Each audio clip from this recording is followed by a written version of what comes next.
Hey guys, so don't let the title of this video fool you. This isn't a book review.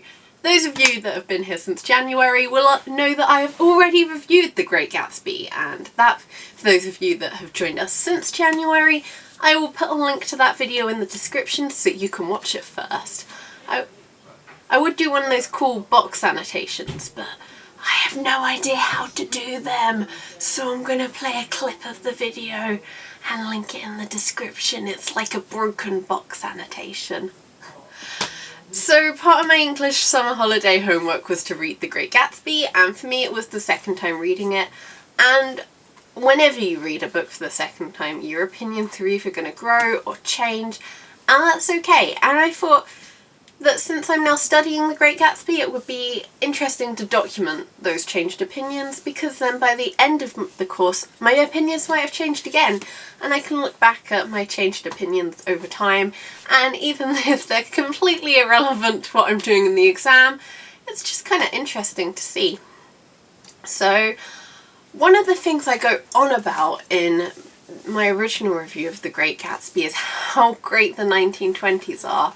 And I still think they're pretty great. I still think it would be pretty fun to be there for a bit. But one of the things I noticed is they're great for those that are rich. And I think we kind of led to the opinion they're great because we see it through someone who's not necessarily overly rich, because Nick's not that rich. He lives in a tiny little house. But he's close to people who are really rich, so he gets to live that rich lifestyle. But in The Great Gatsby we are also shown the life of people such as Myrtle and Wilson. And they're not rich, and they don't have a great life. And I think it's important when we read this text to not forget about the poor, because it's just a complete contrast between the rich and poor, and they live completely different lives. And one of the things I thought about was the 1920s were a beautiful time period as long as you were rich enough to forget about how ugly they were. And that's not something that's only like isolated to the 1920s. It happens throughout history. It happens today. But it's important not to forget about it when reading or studying a text such as The Great Gatsby. We can't forget about those who aren't as fortunate as our protagonists.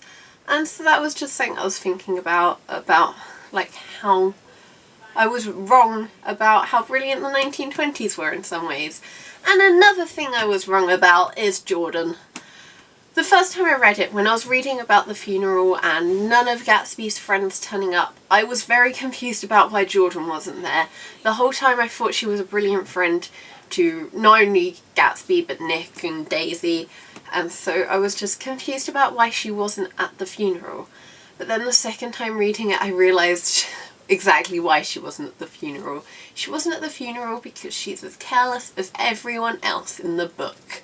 She even says it. There's a bit where she's in the car with Nick and Nick tells her that she's a careless driver and she's like, yep, I know. And she just expects people around her to accept her carelessness, and that's why she didn't turn up to the funeral. She was there for the fun, not for the sentiment. And that was saying that because I hadn't noticed it the first time, that I wanted to pick up on when I read it the second time. So those are the two biggest things that changed for me reading The Great Gatsby for the second time. There were other things, but I think those are two pretty big and key themes to have picked up on.